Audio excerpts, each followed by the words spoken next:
Hello everyone, welcome to our presentation. Today we'll be exploring Mega Goal 2.2, focusing on conversation and listening. We're diving into Unit 9, titled Laugh Out Loud. I'm excited to share this journey with you. Over the next few slides, we'll look at key strategies to improve your conversational skills and listening habits.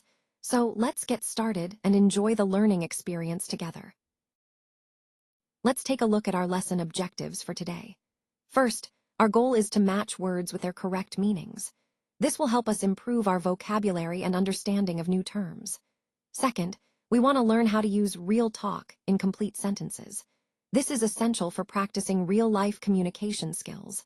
And finally, we will focus on listening carefully for specific information. This skill is crucial for understanding conversations and instructions accurately.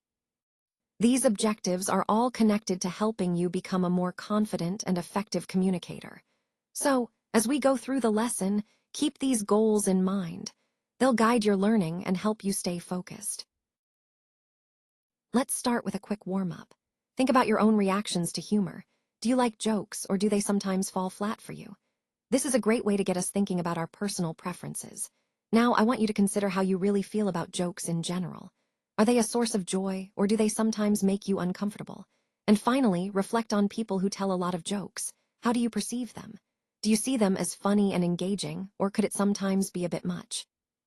These questions are important because they tie into our overall theme of understanding different perspectives on humor and how it influences social interactions. By exploring your own feelings and biases, we can better understand the role humor plays in our lives and relationships. In this slide, we see a conversation between two friends. One is trying to cheer up the other, which is a great example of how we can support others during tough times. It highlights the importance of active listening and empathy. When someone is feeling down, a simple gesture like offering words of encouragement or just being present can make a big difference. This ties into our overall theme of effective communication and emotional intelligence. By understanding how to listen and respond empathetically, we can strengthen our relationships and help create a more supportive environment. So, pay attention to the tone and the kind words used. These are key tools in uplifting others. So on this slide, we see one person trying to cheer up the other. It's a moment of support and kindness. You might wonder, what are they talking about? Well, it's about uplifting each other, sharing positive words, or maybe just offering comfort during a tough time. Now, who are these two people? Their names are Charlie and Hashim. They represent individuals who might face challenges, but also show us how connection and encouragement can make a difference. And how many persons are there? Just two friends, two colleagues, two people supporting each other. It's a simple but powerful reminder that sometimes all we need is that one person to lift us up. Finally, the key message here is you are special. It's a strong affirmation of self-worth. No matter what we're going through, it's important to remember our value and that we matter. This scene ties into the overall theme of the presentation, which emphasizes the importance of support, encouragement, and recognizing our unique worth. Because when we lift others up, we also reinforce our own sense of confidence and belonging. Hashim, who says, to tell you the truth, it's often about honesty and transparency. When we communicate openly, it builds trust and credibility. This phrase signals that what follows is genuine and sincere, which is crucial in establishing strong connections, whether with colleagues, clients, or stakeholders. Throughout our presentation, remember that honesty isn't just a virtue, it's a strategic tool. It helps us foster better relationships and ensures that everyone is on the same page. So when you hear someone say, "Who says to tell you the truth?" it's a reminder to prioritize truthfulness and clarity in all our interactions. Hashim, who says, "Getting to this point is easy." Well, it's not always straightforward. It's about understanding that progress often involves overcoming obstacles and doubts. Who says we can't push through those challenges? Getting to where we want to be requires perseverance and a clear vision. So, as we move forward in this presentation, keep in mind that the journey is as important as the destination. It's about the mindset we adopt and the resilience we build along the way. Who says, cheer you up? Well, that's a great question and really gets to the heart of what we're exploring here. It suggests that sometimes it's not just about external sources or specific people who can lift our spirits. Sometimes it's about the idea that we have the power to cheer ourselves up. It's about finding the motivation and resilience within ourselves, even when no one else is around to do it for us. This ties into our overall theme of self-empowerment and the importance of cultivating a positive mindset. Remember, while support from others is valuable, developing the ability to boost our own mood is a key part of building emotional resilience. So, this slide challenges us to think about who or what really has that power to cheer us up. Often, it starts from within. Charlie, who says, killer. Here, we're exploring the idea of perception, how words and phrases can influence our understanding. The phrase, who says, challenges us to think about authority and voice, who actually has the power to define what is true or acceptable. When we add killer, it shifts the tone dramatically, making us question the context. Are we talking about a literal killer, or is it metaphorical? This contrast highlights how language can be powerful, sometimes provocative, and how it shapes our overall message. Remember, in the broader theme of this presentation, it's about understanding the impact of words and how they can influence perception and response in different situations.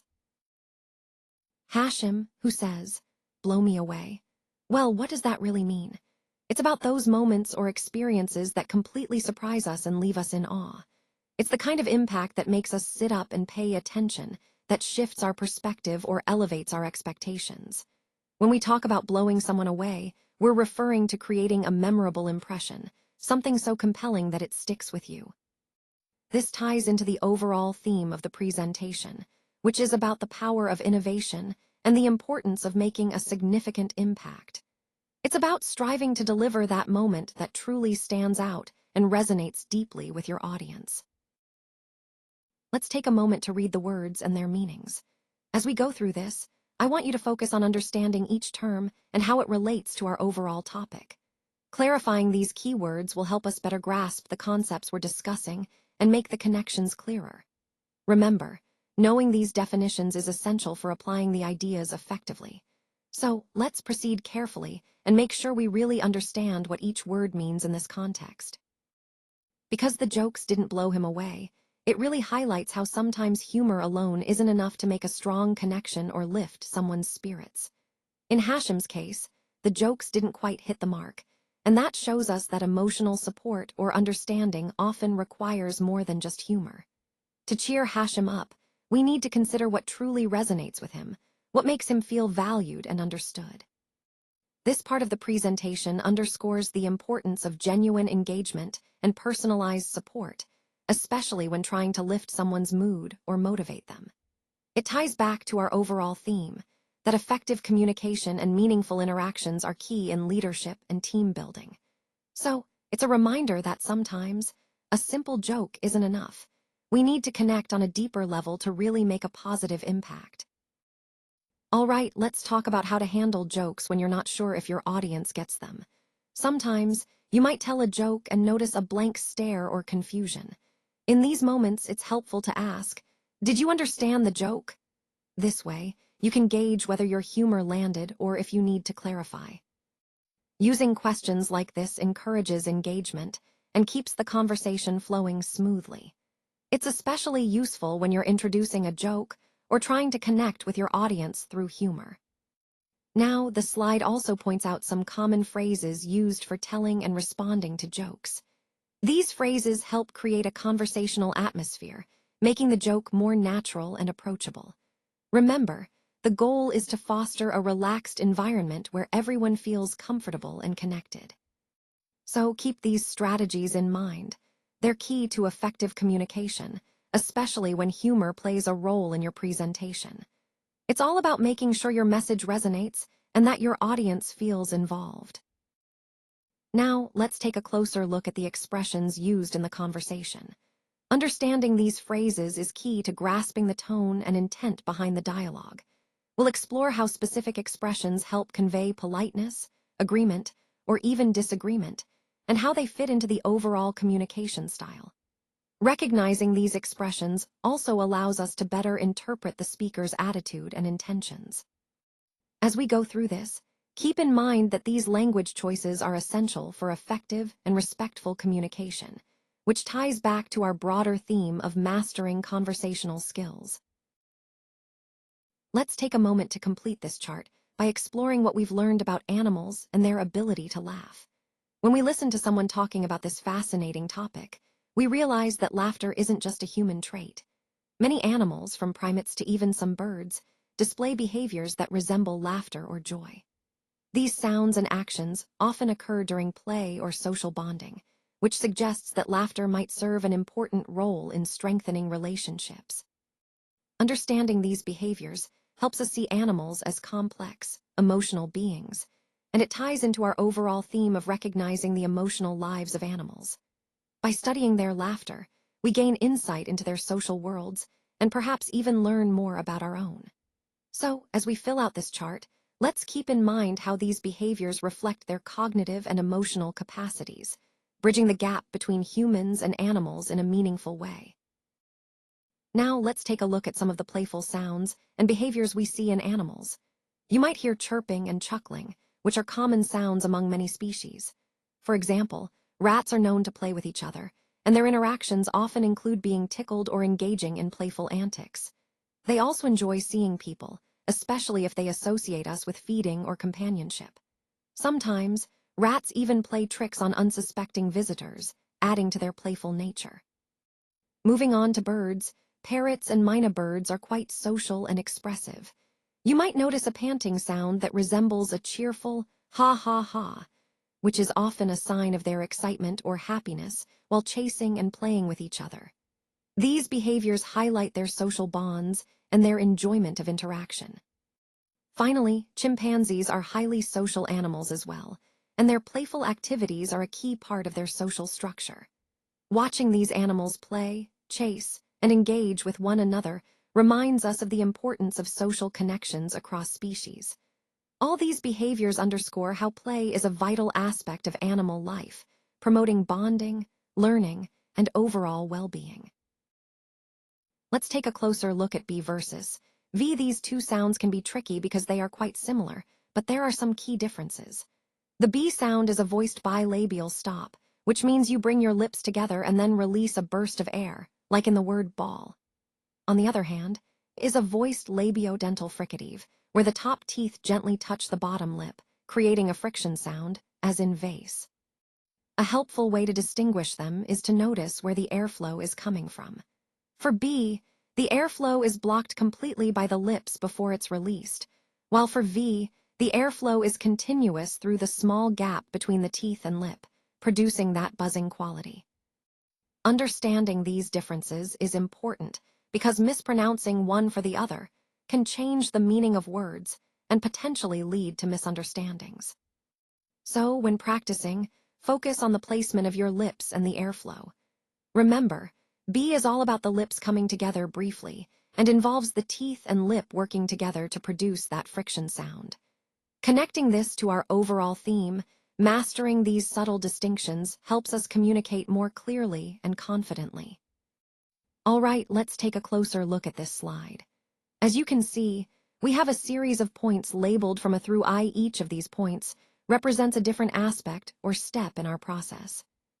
Starting with point A, this is where we set the foundation, defining our goals and understanding the scope. Moving to point B, we focus on gathering the necessary data, which is crucial for informed decision-making. Point H emphasizes the importance of analysis, digging into the data to uncover insights that might not be immediately obvious. Then, at point F, we look at developing strategies based on these insights, ensuring our approach is targeted and effective. Point D highlights the implementation phase, where our plans turn into action. As we move to G, continuous monitoring becomes key, tracking progress and making adjustments as needed. Point C reminds us of the importance of communication, keeping all stakeholders informed and engaged throughout the process. Point E brings attention to evaluating outcomes, measuring success against our initial goals to see what worked and what could be improved.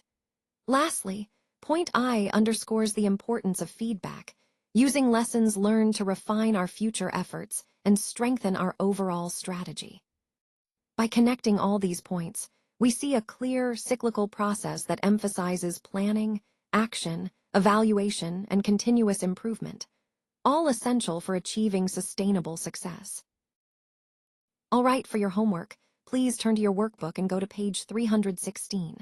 There, you'll find exercise G. This exercise is a great way to reinforce what we've covered today. I want you to take your time and do your best on it. Remember, practicing these exercises helps solidify your understanding and makes the concepts stick. Once you're done, you'll be better prepared for upcoming lessons. So, take a moment, review the instructions carefully, and give it your full attention. If you have any questions after completing it, don't hesitate to ask. Keep up the good work.